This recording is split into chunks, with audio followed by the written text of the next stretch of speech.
झारखंड में शिक्षा का स्तर दिनों दिन बढ़ते हुए नजर आ रहा है। ऐसे में जो झारखंड के छात्र हैं अब वो दूसरे राज्य हायर एजुकेशन के लिए नहीं जाते हुए नजर आ रहे हैं। और अगर मैं बात करूं राजधानी रांची की तो यहाँ पे बहुत सारी यूनिवर्सिटियां खुल चुकी है, कॉलेजेस भी खुल चुके हैं। और अभी मैं मौजूद हूँ रांची के कटहल मोड़ स्थित में आरकेडीएफ यूनिवर्सिटी। आरकेडीएफ यूनिवर्सिटी 2018 में स्टैब्लिश हुआ है और इसके अंतर्गत बहुत सारे कोर्सेज कराए जाते हैं, चाहे वो इंजीनियरिंग की कोर्स हो, लॉ की कोर्स हो, मैनेजमेंट की कोर्स हो, मास कम्युनिकेशन की कोर्स हो। बहुत तरीके की कोर्सेज जो है वो आरकेडीएफ यूनिवर्सिटी में कराए जाते हैं।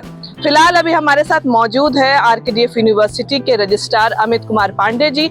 उनसे बात करेंगे और जानना चाहेंगे कि यहाँ पे किस तरीके की फैसिलिटीज है, क्या इंफ्रास्ट्रक्चर है, कोर्सेज क्या क्या है और बच्चों के लिए क्या कुछ खास सुविधाएं हैं। ग्रुप 95 से एजुकेशन में है, इसीलिए उनके कारण ही हम लोग झारखंड के अंदर आए और हम अच्छा करने का प्रयास कर रहे हैं। आपका जो यूनिवर्सिटी है वो प्राइवेट यूनिवर्सिटी से और भी प्राइवेट यूनिवर्सिटी से कैसे डिफरेंशिएट करता है? क्या कुछ आपके प्रमुखता के रूप से क्या कुछ कोर्सेज जो है यहाँ प्रोवाइड किया जाता है जो अलग यूनिवर्सिटी से आपको अलग करता है? देखिए, सबसे यहाँ पे झारखंड में जितनी भी यूनिवर्सिटी हैं उस ग्रुप को अगर आप देखेंगे तो उस ग्रुप में सबसे पुराना ग्रुप एजुकेशन में सिर्फ आरकेडीएफ ही आपको मिलेगा। 93 से हमारी जर्नी स्टार्ट हुई थी और 95 में हम लोग उसको क्रियान्वयन कर पाए थे। फर्स्ट इंजीनियरिंग कॉलेज हम लोगों ने शुरू किया था। तब से लेकर आज तक एजुकेशन में हमने लगातार अपनी जो एक्सपीरियंस थी उसको दिया हुआ है। हमारा ग्रुप दूसरों से डिफरेंस इसलिए है कि हमारा जो सिलेबस है वो अगर आधुनिक भारत की तरफ बढ़ता है तो पुरातन जो आपकी संस्कृति उसको भी लेकर चलता है। इन दो चीज़ों के कारण ही हम दूसरों से बेहतर हैं। हम सिर्फ यहाँ पे रटे रटाए क्वेश्चंस आंसर कॉपी में बच्चों को पास करने से गुरेज करते हैं और उसकी बजाय हम बच्चों को जो ट्रेनिंग बेस्ड एजुकेशन देना चाहते हैं और वो हम दे रहे हैं। हमारा दो ही थीम है, रिसर्च बेस्ड एजुकेशन और स्किल बेस्ड एजुकेशन, और हम उसके ऊपर काम कर रहे हैं और उसी के कारण हम दूसरों से एकदम से डिफरेंट हैं। झारखंड में अभी भी जो बच्चे हैं वो मध्य वर्ग में आते हैं और बहुत सारे ऐसे बच्चे हैं जो स्कॉलरशिप लेकर के पढ़ाई करना चाहते हैं। उनके अंदर मेरिट तो रहता है लेकिन वो फिनेंशियल कंडीशन से जूझते हुए नजर आते हैं। तो उन बच्चों के लिए क्या कुछ आरकेडीएफ यूनिवर्सिटी कर रही है, क्या कुछ स्कॉलरशिप प्रोवाइड किया जा रहा है? देखिए, स्कॉलरशिप हमारे पास 3 तरीके की स्कॉलरशिप है जो झारखंड सरकार, भारतीय गवर्नमेंट, भारत सरकार जो स्कॉलरशिप देती है वो तो है ही, वो उसमें हमारे यहाँ पे बच्चों को तो वो स्कॉलरशिप मिलती ही मिलती है।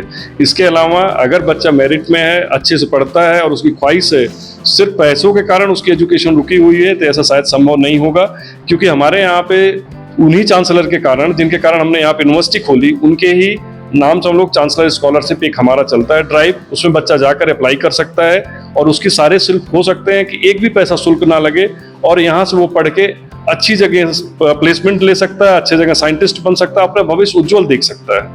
आरकेडीएफ यूनिवर्सिटी में अगर कोई एडमिशन लेना चाहेंगे तो बच्चे जो है वो शिक्षा के साथ साथ इंफ्रास्ट्रक्चर के भी रुख करते हैं। तो अगर ये कटहल मोड़ वाली यूनिवर्सिटी की बात की जाए तो थोड़ा आपका इंफ्रास्ट्रक्चर जो है वो छोटा है, तो कैसे इसे विस्तार किया जा रहा है?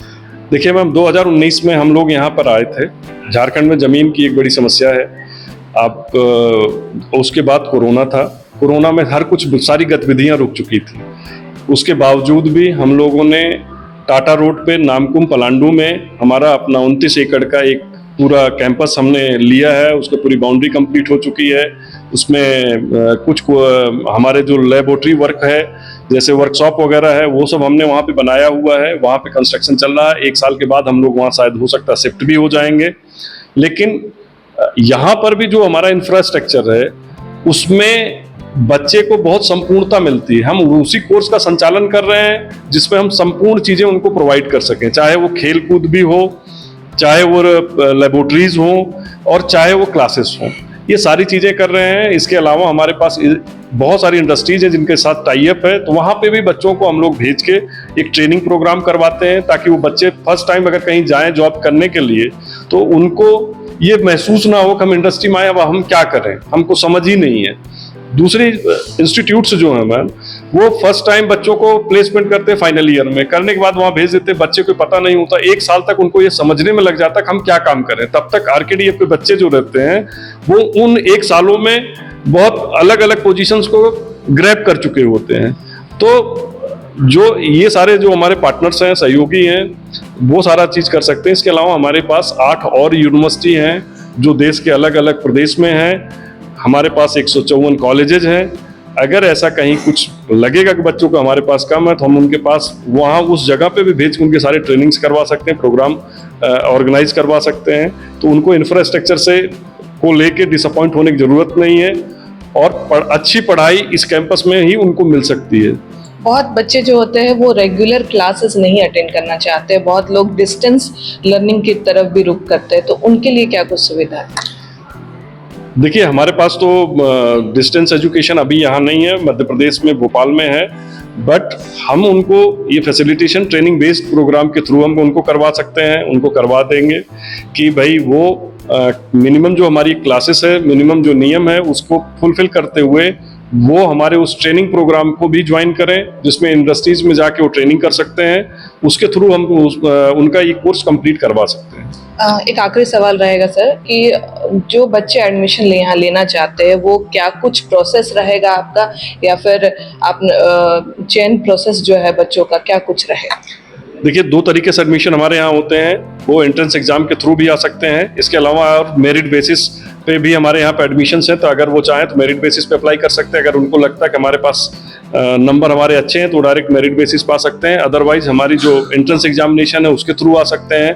CUT का जो एग्जामिनेशन होता है उसमें भी एग्जामिनेशन क्वालिफाई करके आरकेडीएफ को चयनित कर सकते हैं।